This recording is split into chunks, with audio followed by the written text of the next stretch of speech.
ஜெய் சாய்ராம். அனைத்து சாய் பக்தர்களுக்கும் நம்ம உதி சேனல் சார்பாக வணக்கம் சாய்ராம். என்னுடைய பேர் சாய் ஷர்மி. சாய்ராம், நம்மளுடைய தலைப்பு பார்த்திருப்பீங்க. நன்றி நன்றி நன்றி நன்றி, கோடான கொடி நன்றி. அதுதான் சாய்ராம், நம்ம பாபாக்கு இந்த வருடத்துடைய கடைசி நாள் 31/12/2025. பாபா இந்த வருடம் ஃபுல்லா நம்மளுக்கு அதாவது பாபா கிட்ட நிறைய கோரிக்கைகள் நம்ம வச்சிருப்போம். சிலவங்களுக்கு திருமணம் வாழ்க்கை, குழந்தை பாக்கியம், இல்ல கடன் பிரச்சனை, இல்ல படிப்பு விஷயம் எல்லாமே. ஆனா எல்லாருக்கும் எல்லாமே நடந்திருக்குமா அப்படின்னு கேட்டீங்கன்னா கண்டிப்பா இல்லை அப்படின்னு தான் நான் சொல்லுவேன். ஏன்னா பாபா செய்வார். அதுதான் பாபா சொல்ற விஷயம். ஸ்ரத்தா சாபூரி, பொறுமை நம்பிக்கை. நம்ம எப்பவுமே அந்த பொறுமை நம்பிக்கையோட இருந்தோம்னா நம்ம கேட்டதுக்கு அதிகமாகவே பாபா செய்வார் சாய்ராம். கண்டிப்பாக எல்லா பக்தர்களும் நம்மளுடைய துவாரகமாயி தாய்க்கு ஒண்ணுதான். அதுதான் நான் சொல்லுவேன் சாய்ராம். பாபா அதுக்காக தான் நம்மளுடைய ஷிரடியில அந்த கோபுரத்து மேல பாத்தீங்க அப்படின்னா 2 கோடி பாபா நட்டு வச்சிருக்கார். அந்த 2 கொடியோட சிம்பிள் என்ன அப்படின்னா ராமும் ஒண்ணுதான், ரஹீமும் ஒண்ணுதான். அப்போ அந்த அந்த முஸ்லிம் ஹிந்துஸ்குள்ளயும் அந்த ஒற்றுமையை பாபா வாழும் போதே நம்மளுக்கு நிரூபிச்சிருக்கார். அதே மாதிரிதான் எந்த குழந்தைக்குள்ளேயும் பாபாவோட எந்த குழந்தையாக இருந்தாலும் பாபா அந்த பாகுபாடு பார்க்கவே மாட்டார் சாய்ராம். ஒரு நாளும் நம்மளுடைய துவரக்கமாய்த்தாய் ஒருத்தருக்கு ஒரு விஷயத்தை கொடுத்து ஒருத்தருக்கு ஒரு விஷயத்தை கொடுக்காம இருந்ததே கிடையாது.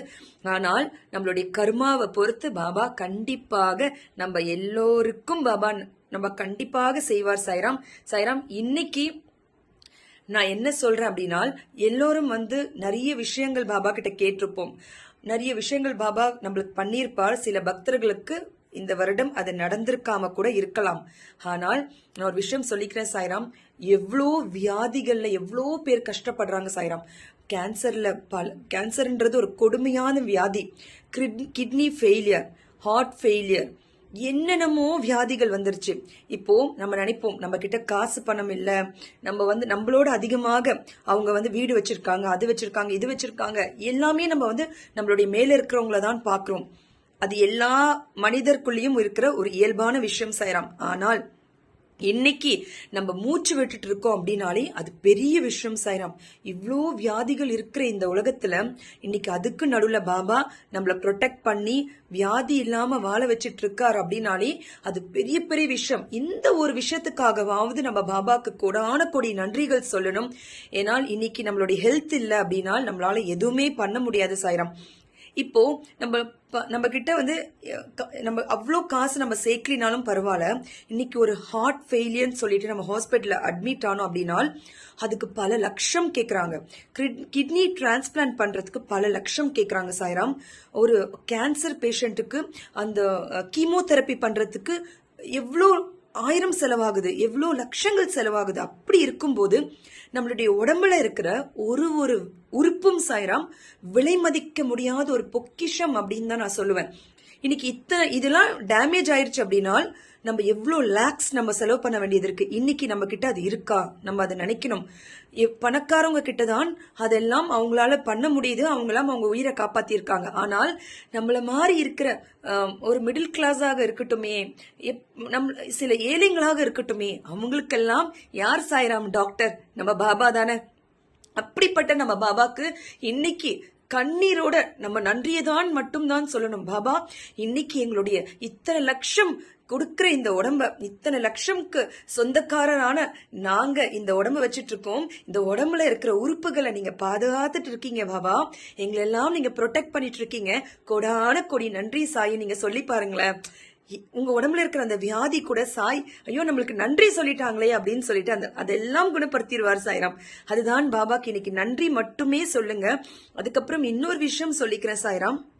திருமணம் ஆகாதவங்க இருக்காங்க பாருங்க சாய்ராம். இந்த திருமணஞ்சேரி எல்லாம் போய் பார்த்தா அவ்வளோ அந்த கடவுளுக்கு விளக்கேத்தி சின்ன சின்ன பசங்க பொண்ணுங்க எல்லாம் அங்க போய் விளக்கேத்துறாங்க. ஆனால் இந்த காலத்துல பாத்தீங்க அப்படின்னா திருமணம் நல்லா பெருசா பண்றாங்க, ஆடம்பரமாக அந்த திருமணத்துக்கு செலவு பண்றாங்க.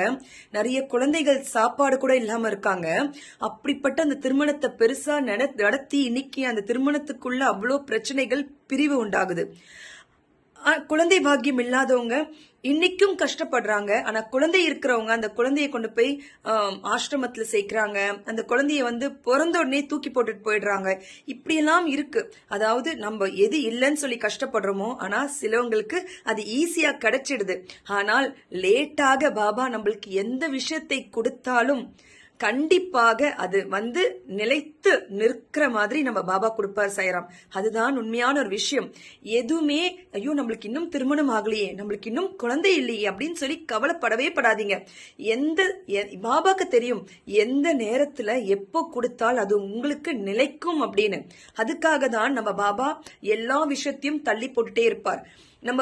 நம்மளுக்கு மேல இருக்கிறவங்கள நம்ம எப்பவுமே பாக்குறோம் சாய்ராம். ஆனாலும் நம்மளுக்கு கீழே இருக்கிறவங்கள ஒரு வாட்டி பாருங்களேன்.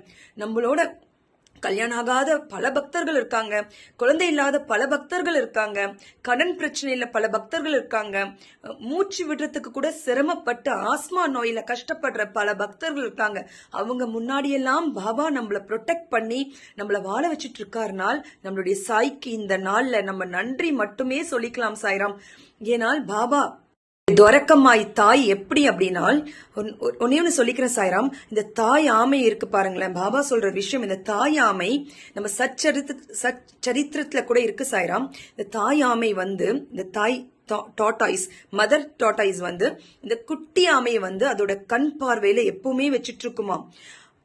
நம்மளோட அந்த குட்டி ஆமை எங்க போகுது என்ன பண்ணுது அப்படின்றது அந்த தாயாமை எப்பவுமே பார்த்துட்டே இருக்குமாம். அப்படிதான் நம்மளுடைய பாபாவும், நம்மளுடைய துவரக்கமாய் தாய் நம்ம எப்பவுமே நம்ம எல்லாரும் அவருடைய குழந்தைகள் தான். அந்த தாய் அவருடைய கண் பார்வையில தான் பாபா நம்மள எல்லாம் வச்சிட்டு இருக்கார். அதுதான் ஒரு உண்மையான விஷயம் சாய்ராம். ஏனால் நான் சாய் பக்தர்கள் கிட்ட, நான் பல பேர்கிட்ட பேசும்போது அவங்க எல்லாம் பாபா பண்ண ஒரு மிராக்கிள்ஸ் அவங்க சொல்றாங்க. அதே நேரத்துல இப்ப நேத்து ஒருத்தருக்கு மிராக்கிள்ஸ் பாபா பண்ணாருன்னா அதே நேரத்துல அதே நிமிஷத்துல எனக்கும் ஏதாவது நடந்திருக்கும்.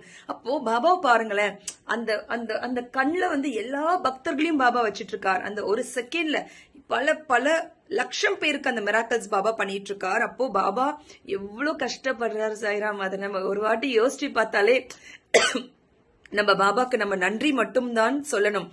நீங்க யோசிச்சு பாருங்களேன், நம்ம பாபா கிட்ட ஈஸியா எல்லா கோரிக்கைகளையும் போய் சொல்லணும் பாபா. ஆனா அவரை திட்டவும் செய்யறோம். பாபா இன்னும் நீ இது செய்யலையே, பாபா இன்னும் நீ செய்யலையே. எல்லா பக்தர்கள் பின்னாடியும் அவர் ஓடிக்கிட்டே இருக்காரு சாய்ராம். ஒரு பக்தருக்கும் பார்த்து பார்த்து பார்த்து நாளாம் என் பாபாவை அவ்வளவு தொல்லை பண்ணிருக்க சாய்ராம். எங்க அம்மாவை கூட நான் சில டைம் அம்மா இங்க பாரு, அம்மா நான் சொல்றதை கேளன்னு ஒரு 10 வாட்டி கூப்பிடுவேன். 11வது வாட்டி எங்க அம்மா கூட என்னடி அப்படின்ற மாதிரி கொஞ்சம் குரலை ஒசத்தி கேட்பாங்க. ஆனால் என்னுடைய பாபா சாய்ராம் ஒரு நாளைக்கு எனக்கு ஏதாவது கஷ்டம் இருந்தால் அவர்கிட்ட சில கேள்விகள் கேட்பேன். பாபா எனக்கு இது நடக்கும் அப்படின்னா இப்போ உங்களை பார்க்கணும் பாபா அப்படின்னு சொல்லுவேன். ரோட்ல போய் நின்று ஒரு நாளைக்கு 20 வாட்டி கூட பாபா இந்த பைக்ல நீங்க வரணும், இந்த கார்ல நீங்க வரணும், நான் இப்ப போவேன் அந்த இடத்துல நீங்க இருக்கணும், அசால்ட்டா சொல்லிடுவேன் சாய்ராம். ஆனால் ஒரு நாளும் என்னுடைய சாய் என்னை ஏமாத்தினதே கிடையாது. அந்த இடத்துல எனக்கு காட்சி கொடுக்காம இருந்ததே கிடையாது. இது எனக்கு மட்டும் இல்ல, பல சாய் பக்தர்கள் சொல்லி நான் கேள்விப்பட்டிருக்கேன். ஆனால் என்னோட வாழ்க்கையிலும் பாபா அந்த சலிப்பு தன்மை இல்லாம எத்தனை வாட்டி அந்த துவரக்கமாய் தாயை நான் கூப்பிட்டாலும் சலிக்காம எனக்காக ஓடி ஓடி வர அந்த பாபாக்கு நன்றி மட்டுமே சொல்லணும் சாய்ராம். அப்படிப்பட்ட இது எல்லார் வாழ்க்கையிலும் நடந்திருக்கும் அப்படின்னு நான் நம்புறேன் சாய்ராம். அதனாலதான் இன்னைக்கு நம்ம எல்லாம் ஒரு பாபா பக்தரவை ஆயிருக்கும். அதுக்குன்னு இப்போ என்னையே எடுத்துக்கோங்களேன், நான் பாபாவை பத்தி பேசுறேன். எனக்கு பாபா எல்லாமே செஞ்சிட்டாரா அப்படின்னு கேட்டீங்கன்னா என்னோட லைஃப்ல கண்டிப்பா இல்ல அப்படின்னு தான் சொல்லுவேன். அது என்னுடைய கர்மா. எனக்கு எப்போ பாபா நான் என்ன அவர்கிட்ட கோரிக்கை வச்சிருக்கணும் கண்டிப்பா எனக்கு செய்வார். அதுதான் பாபா சொல்ற விஷயம், ஸ்ரத்தா சாபூரி, பொறுமை நம்பிக்கை. அந்த நம்பிக்கை இருக்கிறதுனாலதான் நான் இருக்கேன். ஆனால் அதுக்காக எனக்கு இது நடக்கல அப்படின்னா என் பாபாவை நான் தள்ளியெல்லாம் வைக்க மாட்டேன், என் பாபாவை நான் விட்டு கொடுக்கவும் மாட்டேன். அதுக்காக தான் இன்னைக்கு நான் இந்த சேனல் ஓபன் பண்ணி என் பாபாக்கு நான் ஒரு நாளும் ஒரு விஷயத்த நான் சமர்ப்பணம் பண்ணிட்டு இருக்கேன் அப்படின்னா ஆத்மார்த்தமாக என் பாபாவை நான் நேசிக்கிறேன். என் பாபா என்னோட அம்மாவை நான் எப்படி நேசிக்கிறேனோ, இப்ப எனக்கு ஒரு பிரச்சனை சாய்ராம், அதுக்கு ஒரு தீர்வு கிடைக்கல அப்படின்னா அதுக்கு எங்க அம்மா காரணமாக முடியாது. நம்ம பாபா ஒரு பரபிரமம், அதனால நம்ம போய் கேட்கிறோம். ஆனாலும் பாபா அது முடிச்சு வைக்கிற முடியும் அப்படின்னா கண்டிப்பாக செய்வார். அதுல ஏதாவது ஒரு கெட்டது இருக்கு அப்படின்னா அது பாபாக்கு மட்டும்தான் தெரியும் சாய்ராம். அப்போ பாபா அந்த நல்ல நேரம் வரும்போது அந்த ஒரு டைம் வச்சிருப்பார், அந்த குறிப்பிட்ட டைம் அவருக்குன்னு ஒரு டைம் வச்சிருப்பார். நம்முடைய கர்மாக்கள் எல்லாம் கழிச்சதுக்கு அப்புறம் அந்த விஷயத்தை நிலைத்து நிக்கிற மாதிரி நம்மளுக்கு கொடுப்பார் சாய்ராம். கவலைப்படவே படாதீங்க. திருமணம் ஆகலையா, எவ்வளோ பேருக்கு டைவர்ஸ் நடக்குது, எவ்வளோ பேருக்கு குழந்தை பிறந்து இறந்து போயிடுது, எவ்வளோ பேருக்கு அந்த குழந்தையை கூட்டிட்டு போய் ஆசிரமத்துல கொடுத்துடுறாங்க, பிறந்தோடனே தூக்கி போட்டுறாங்க, என்னென்னமோ நடக்குது. குழந்தை பாக்கியம் இல்லையா? கண்டிப்பா பாபா நல்ல ஆயுளோட ஆரோக்கியத்தோட அந்த குழந்தை பாக்கியத்தை கொடுப்பார். அதுக்கு நம்ம வெயிட் பண்ணணும். கண்டிப்பாக பாபா செய்வார் சாய்ராம். நம்ம பாபா தாய் உள்ளம் கொண்டவர். கண்டிப்பாக நம்ம பாபா எல்லா கோரிக்கைகளும் நம்ம நிறைவேற்றி கொடுப்பார் அப்படின்னு நான் நம்புறேன் சாய்ராம். நம்ம உதி சேனல் சார்பாக இன்னைக்கு நம்ம பாபாக்கு கோடான கோடி நன்றிகள் சொல்லிக்கலாம் சாய்ராம். இன்னைக்கு நம்மளுடைய இதுல பாத்தீங்க அப்படின்னா ஒரு லோகோ ஒன்று அப்லோட் பண்ணியிருக்கேன் சாய்ராம். இன்னைக்கு தான் நம்ம ஒரு லோகோ நம்மளுடைய சேனலுக்கு ரெடி பண்ண சாய்ராம். அதுல பாத்தீங்கன்னா அழகா 2 கொடி, எனக்கு அந்த ஷிரடியில வந்து அந்த கோபுரத்து மேல 2 கொடி இருக்கும் சாய்ராம். அது எனக்கு ரொம்ப பிடிச்ச ஒரு விஷயம் ஷிரடியில. ஏன்னா அதுல பாபா சொல்ற ஒரு விஷயம் என்ன அப்படின்னா, ராமநவமி ஃபெஸ்டிவல் அன்னைக்கு உருஸ் திருவிழாவையும் ராமநவமி திருவிழாவையும் ஒன்னா நடத்துவாங்க. ஒரு கொடி வந்து முஸ்லிம், ஒரு கொடி வந்து ஹிந்து. அதுதான் அந்த ஷிரடியில வந்து ஐதீகம். பாபா வச்சுட்டு போன விஷயம் இது. ராமும் ரஹீமும் ஒண்ணுதான். இந்த வருகிற 2026 எல்லா ஜாதியும் ஒண்ணுதான். தயவு செஞ்சு ஜாதி பார்க்காதீங்க, மதம் பார்க்காதீங்க. ஒரு ஒரு ஒரு மனுஷங்களுக்குள்ள அந்த அந்த அந்த ஒரு இது அந்த ஒரு டிஸ்டன்ஸே வேண்டாம். அந்த பாகுபாடே பார்க்காதீங்க. நம்ம பாபாவை கும்பிடுறோம் அப்படின்னா பாபா எப்படி வாழ்றார் அதை பார்த்து நம்ம வாழணும். பாபா நம்மளுக்கு என்ன சொல்லி கொடுத்திருக்கார், என்ன டீச் பண்ணிருக்கார், அவர் என்னெல்லாம் நம்மளுக்கு உபதேசங்கள் சொல்றாரோ அத மாதிரி நம்ம கடைபிடிச்சா கண்டிப்பாக நம்ம வாழ்க்கையில நம்ம நல்லா இருப்போம் சாய்ராம். அதுதான் உண்மையான ஒரு விஷயம். நான் என்னோட வாழ்க்கையில அனுபவிச்ச ஒரு விஷயம். அதுக்காக சொல்றேன் சாய்ராம். வருகிற 2026 நம்ம எல்லோருக்கும் நல்ல வருடமாக அமையணும் அப்படின்னு நான் பாபா கிட்ட பிரேயர் பண்ணிக்கிறேன். எல்லாருக்கும் நம்ம உதி சேனல் சார்பாக எல்லா சாய் பக்தர்களுக்கும் அவங்க கோரிக்கைகள் எல்லாம் நிறைவேறணும். Wish you very very very very happy new year 2026 to all my Sai devotee. Sairam. Jai Sairam.